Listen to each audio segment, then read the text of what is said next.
마지막 주일에 화창한 날씨 가운데 예배당에 나와 예배드리는 여러분을 주님의 이름으로 환영합니다. 하나님의 은총과 축복이 여러분과 여러분 가정에 충만하시기를 주님의 이름으로 축원합니다. 올 한 해는 여러분의 인생과 가정에 하나님의 은혜로 말미암아 놀라운 일이 넘쳐난 한 해가 될 수 있기를 축원합니다. 옆 사람과 인사를 나눌 때 놀라운 한 해가 되기를 바랍니다. 이렇게 인사를 한번 나눠주시기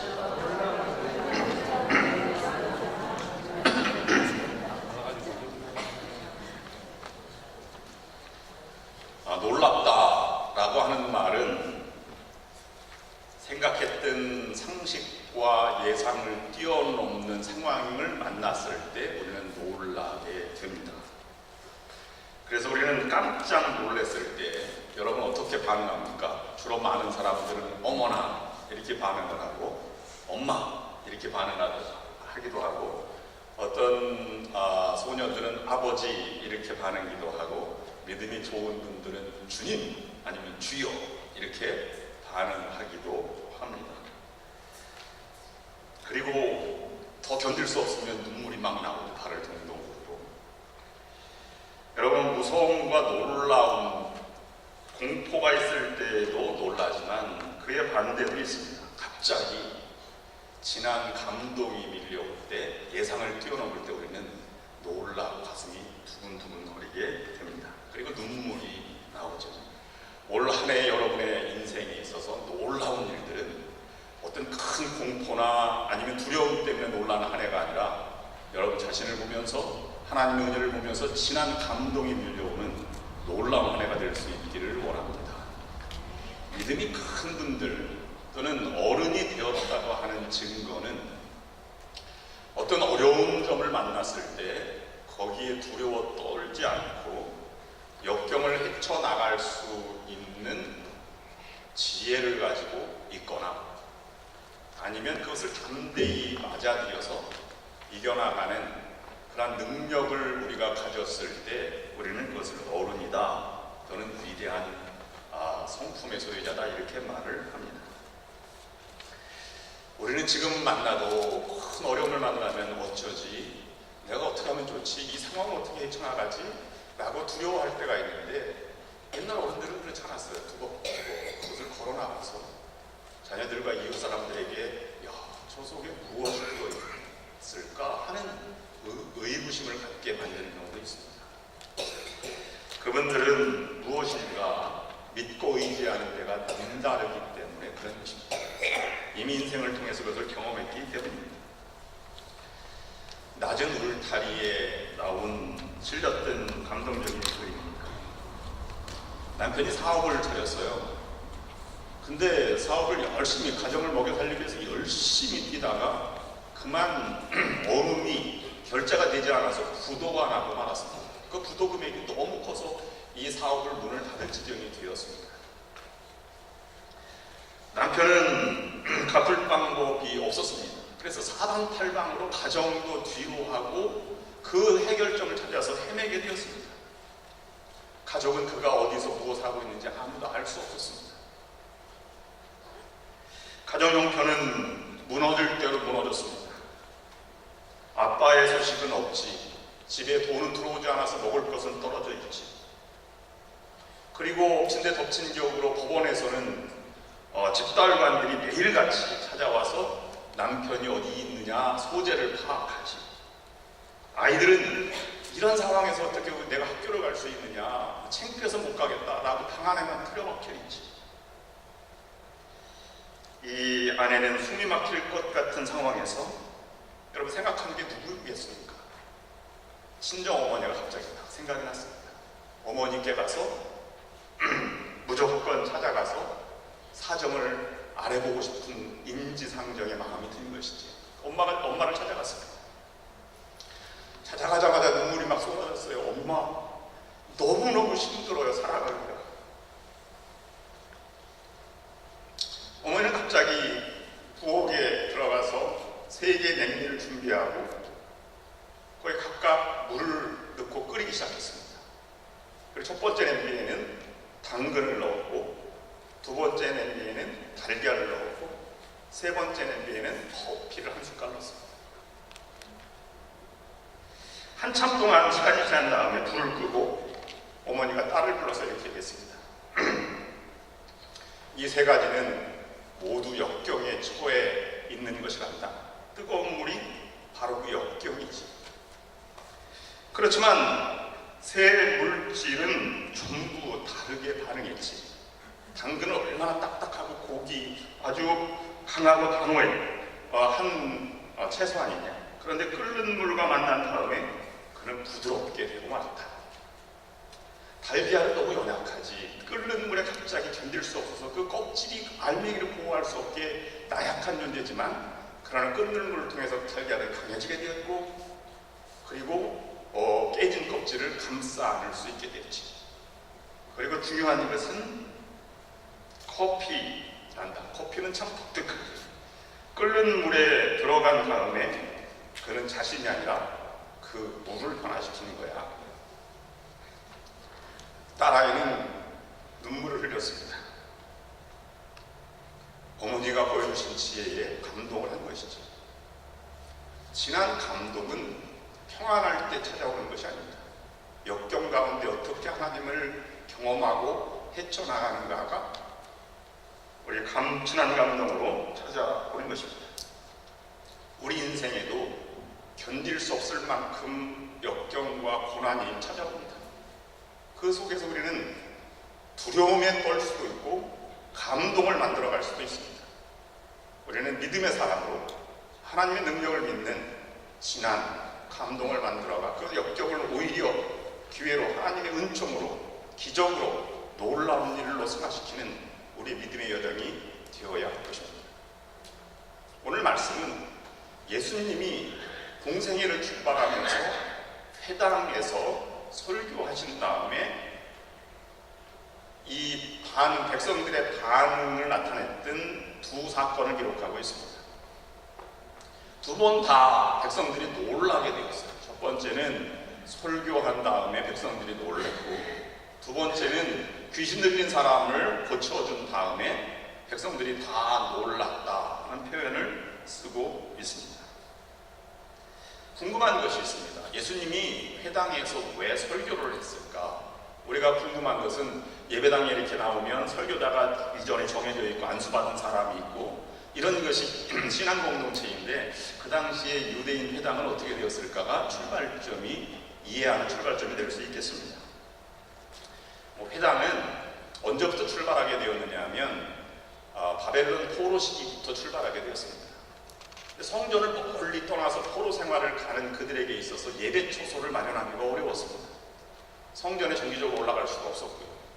그래서 그들은 가정에서 기도소를 가지고 예배를 드리게 되었는데, 그것이 발전하여서 몇몇 가정이 모여서 마을 중심으로 한 가정에 모여서 말씀을 묵상하고 기도를 드렸고 강론을 듣는 시간을 가졌는데, 그것이 회당의 출발점이 되었습니다.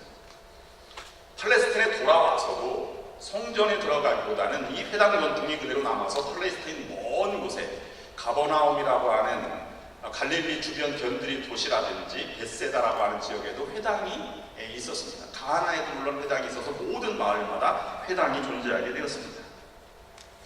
회당에는 세 사람이 주로 봉사를 하게 되었는데요. 회당장, 그 다음에 부회당장, 그 다음에 말씀을 강론하는 랍비가 거기에 봉사하고 있었습니다.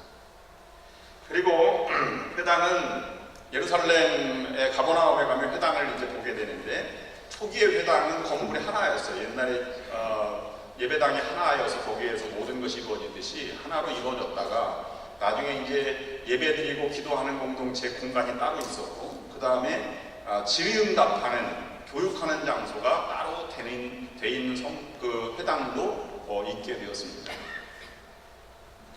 그 회당의 예배는 쉐마를 암송하고요, 기도를 하고, 특별히 율법과 예언서를 읽고 낭독하고, 그 다음에 그것을 풀이해주는 간단한 설교가 있었고, 그 다음에 축도하는 것으로 예배가 마쳐졌습니다.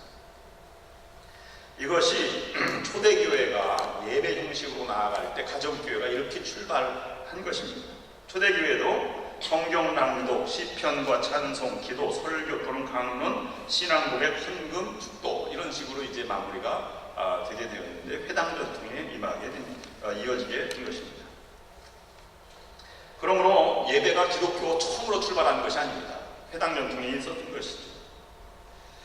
주로 회당에는 회당장이 강론하든지 아니면 유능한 랍비가 강론을 하게 되었는데 거기에 회중석에서 특별히 은혜를 받거나 아니면 강론을 유명한 사람이 있으면 그것을 이제 강론을 부탁해서 이 말씀이 무슨 뜻입니까? 이렇게 강론하는 것이 회당 예배의 전통이었습니다. 그러니까 오늘 예수님이 설교를 하신 것은 그가 따로 복음 전파한 것이 아니고요. 그 마을 공동체의 회당에 들어갔을 때 예언서를 읽고 그 다음에 예수님이 부탁을 하여서 예수님이 그 지역에 유명하고 이렇게 명성이 있으니까 부탁을 한 것입니다. 근데 두 번 놀라게 되었습니다. 새로운 교훈에 놀라고 귀신을 내어쫓는 일에 놀랐습니다. 우리말은 그냥 놀랐다 정도로 번역을 했지만 헬라어에는 약간 다른 뉘앙스입니다. 22절 말씀에 놀랐다라고 하는 표현은 밖으로 내친다 이런 뜻을 가지고 있는 말인데요. 놀라움과 경이에 너무 가득 차서 정신이 나간다는 뜻입니다. 정신이 우리는 멍하다, 머리가 띵해졌다 이런 무엇인가 한 대 맞은 것처럼 넋을 잃고 감동을 받다는 의미입니다.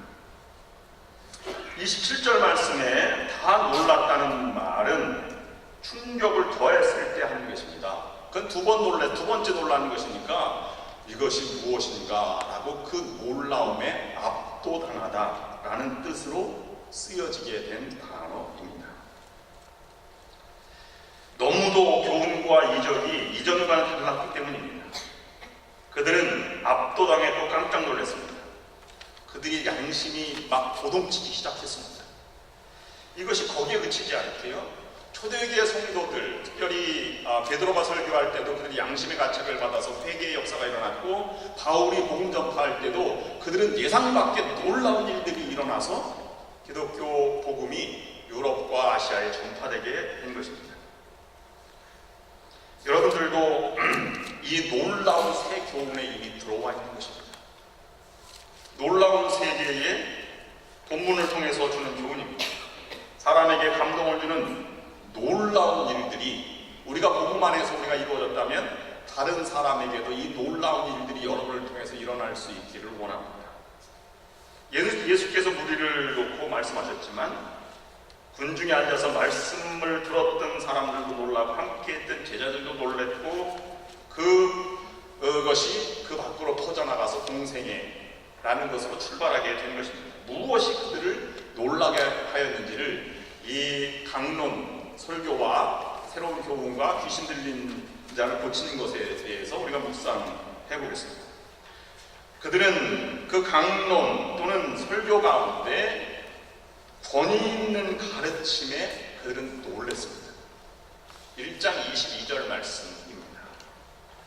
무사람이 그의 교훈에 놀라니 이는 그 가르치시는 것이 권세 있는 자와 같고 서기관들과 같지 아니하밀러라.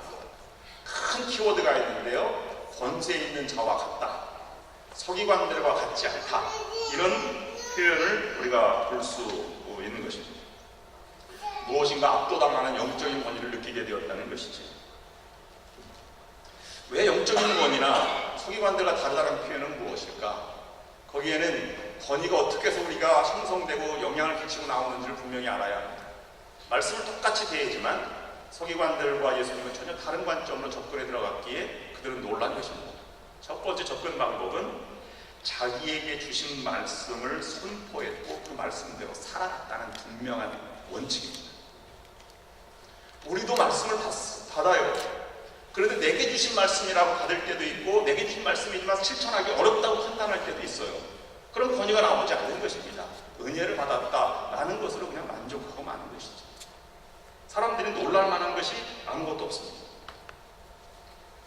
우리에게 주시는 말씀을 구체적으로 잡고 그것을 내게 주신 말씀이다 선포하고 그대로 살아가는 것이 권위의 출발점입니다. 똑같은 내용을 누가복음 4장 17절 이하에서도 똑같이 설명하고 있는데 거기에는 예수님이 읽은 내용이 나오는데요. 거기에는 이사야 선지자의 예언입니다. 선지자 이사야를 드리건을 책을 펴서 이렇게 기록한 데를 찾으시니 곧 주의 성령이 내게 임하셨으니 이는 가난한 자에게 복음을 전하게 하시려고 내게 기름을 부으시고 나를 보내사 포로된 자에게 자유를 눈먼 자에게 다시 보게 함을 전파하며 눌린 자를 자유케 하고 주의 은혜의 해를 전파하게 하려 함이니라 라고 하심이라 하였더라. 이 이사야 말씀을 읽고 그 글이 내게 이루어졌다 라고 선언하셨습니다. 주님은 구약에 있는 말씀을 읽은 것이 아니었습니다. 자신에 대하여 가르치면서 구약이 자기에 대하여 말씀하고 있다는 점을 분명하게 한 것입니다. 성경 예언의 주인공이 바로 자신임을 드러낸 것입니다. 성경에 있는 말씀이 우리가 작은 예수로 살아간다면 그냥 성경에 있는 말씀으로 들려지면 안 되는 것입니다. 내게 임한 예언의 말씀, 이것이 능력이 되는 것이죠. 내게 임한 말씀이 무엇입니까? 가난한 자, 포로된 자, 눈먼 자, 눌린 자에게 나아간다는 것은 무엇입니까? 인간의 가치, 생명, 존엄을 향해 나아가고 그것을 선언하는 것입니다. 누구나 높아지려고 성경 말씀을 인용하고 해석하는 시대에 생명으로 나아간다는 것은 다른 권위를 느끼게 만든 것입니다. 예수님께서 구약의 율법을 재해석하시면서 표현 방법을 말씀하고 있는데 율법을 옛사람에게 말한다 라고 하시고 그 해석을 나는 너희에게 이르노니 이렇게 말하고 있습니다. 신앙고백 전통이 있는 것입니다. 왜 교회가 세워졌습니까? 베드로의 고백 때문에 세워진 것이 아닙니까? 주는 하나님의 아들이요 살아계신 하나님의 아들이요 그리스도이십니다 라는 말씀 때문에 교회가 세워진 것 아니겠습니까? 태초에 말씀이 계시니라 이 말씀이 하나님과 함께 계셨으니 이 말씀은 하나님이시니라. 예수님 말씀이 하나님 되십니다. 그것을 선포하게 된 것입니다.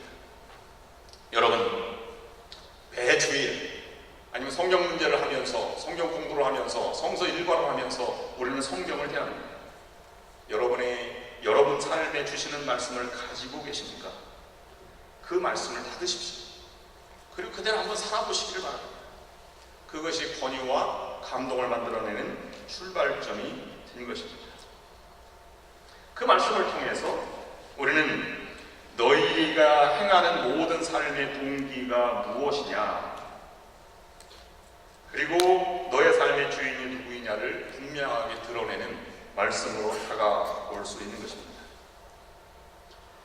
그리스도의 몸으로 그리스도를 머리로 삼고 세워진 교회에 우리가 이와 같은 말씀의 분명성이 있는지를 다시 한번 되돌아보게 됩니다. 여러분 가운데 이런 말씀의 근거가 있는 거죠. 이제는 보아도 교회의 주인이 주님인 것 같지 않는 세상입니다.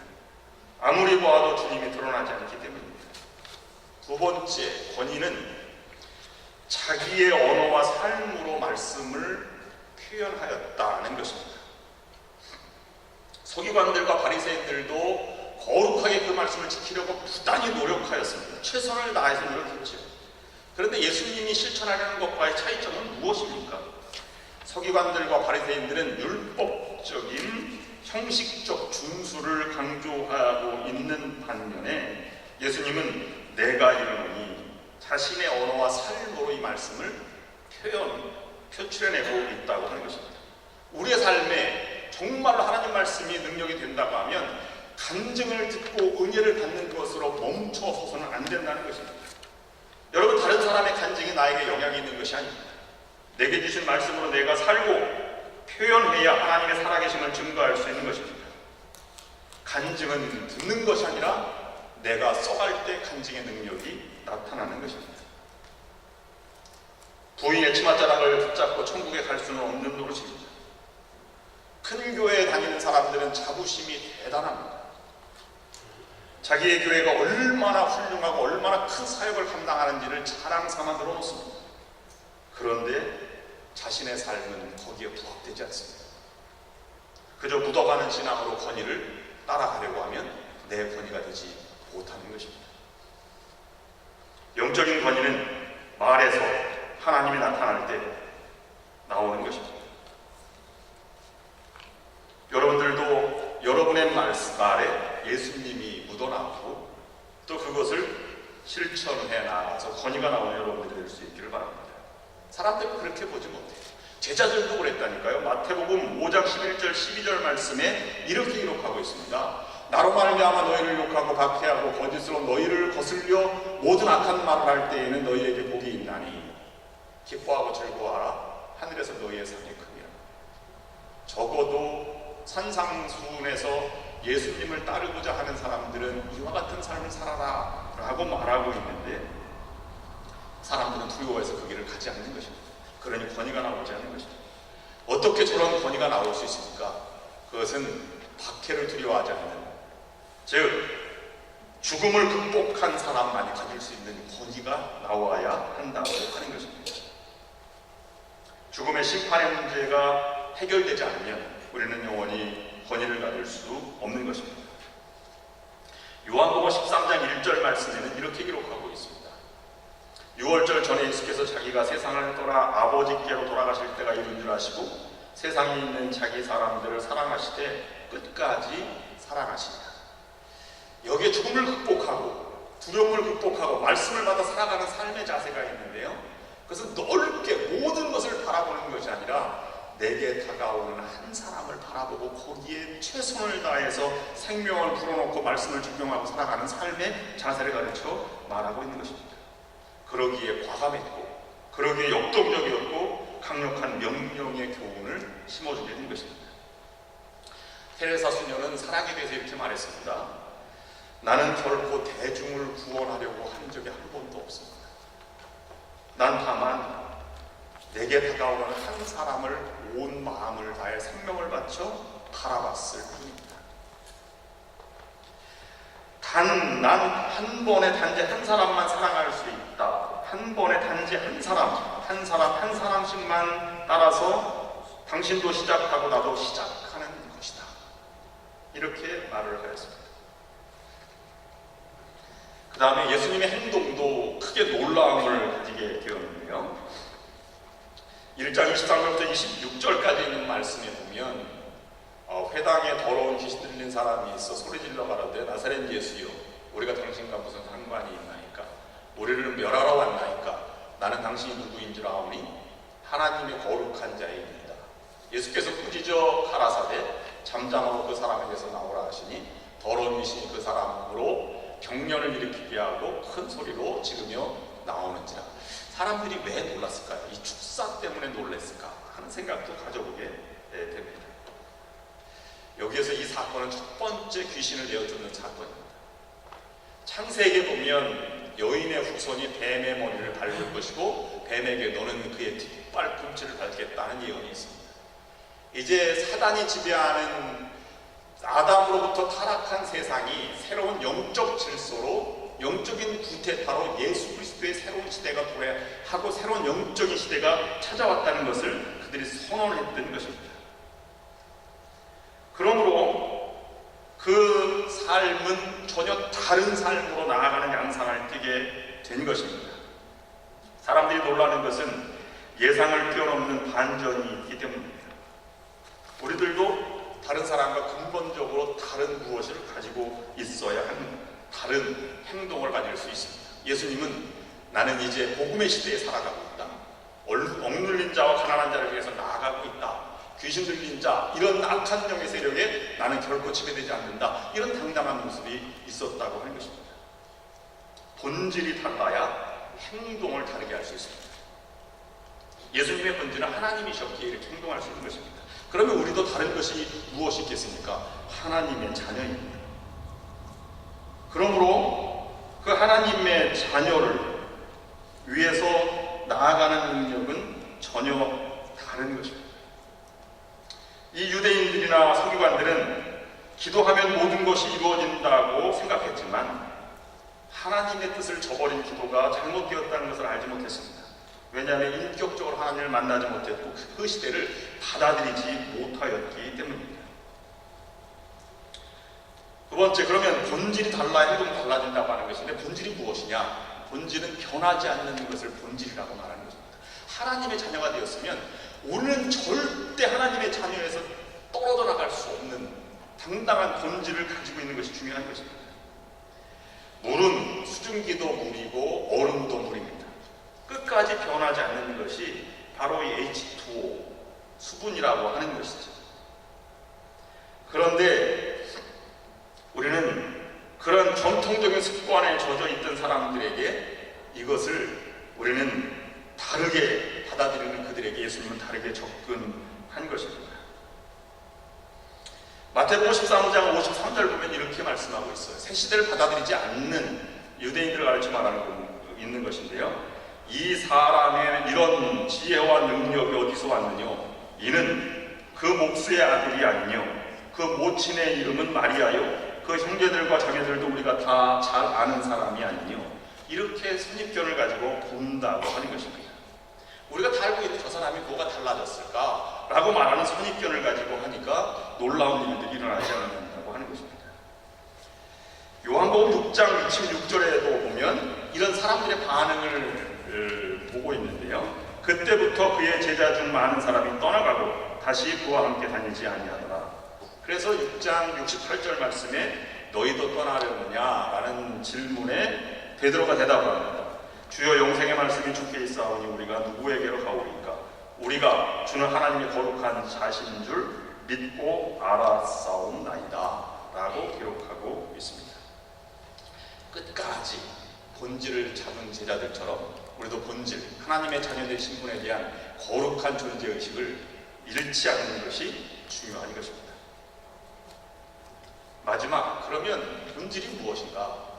본질은 낮은 대로 가는 것입니다. 낮은 대로 간다는 의미가 무엇입니까? 생명으로 간다는 것입니다. 살리는 사역에 참여하는 것입니다. 한국에는 많은 화재로 생명을 잃은 분들이 많이 있어서 참 안타까운 일입니다. 우리의 조상들도 단군 사상의 경천의 하늘을 공경하고 사람을 사랑하라는 교훈을 되새겼습니다. 예수님도 하나님을 사랑하고 내 이웃을 내 몸과 같이 사랑하라고 하였습니다. 생명이 존귀한 것입니다. 그러나 우리가 너무 삶에 지치다 보니까 생명을 너무 가볍게 지나쳐가는 경우도 있습니다. 그와 같은 경우에서 놀라운 일이 벌어지지 않는 것입니다. 여러분, 믿음의 의인들을 가만히 보면 자기의 삶도 분주하지만 그곳에 생명을 걸고 생명을 일으키는 사람들에 의해서 아름다운 미화는 전해지게 되는 것 아니겠습니까? 뉴질랜드 신문에 보도된 이야기입니다. 어떤 아버지와 아들이 낚시를 하고 있었어요. 강과 바다가 만나는 지역에서. 바로 그 순간 해변에서 사람들이 소리를 막 질렀습니다. 어린아이가 강에서 떠내려가는데 바다로 떠밀려 내려가는 것인데요. 모든 사람이 다 소리를 질렀는데 이 아이가 떠내려가는 것이 아버지와 아들이 있는 그 코너로 지나가는 것입니다. 뒤만 돌아서 잡으면 잡을 수 있는 아이예요. 그 아이가 떠내려가서 죽었습니다. 사람들이 너무 분해가지고요. 그 의사 부자를 고소했어요. 죽어가는 사람을 그냥 내버려뒀다고. 재판에서 근데 무죄가 선고되었습니다. 마지막 재판 판사가 이렇게 질문했습니다.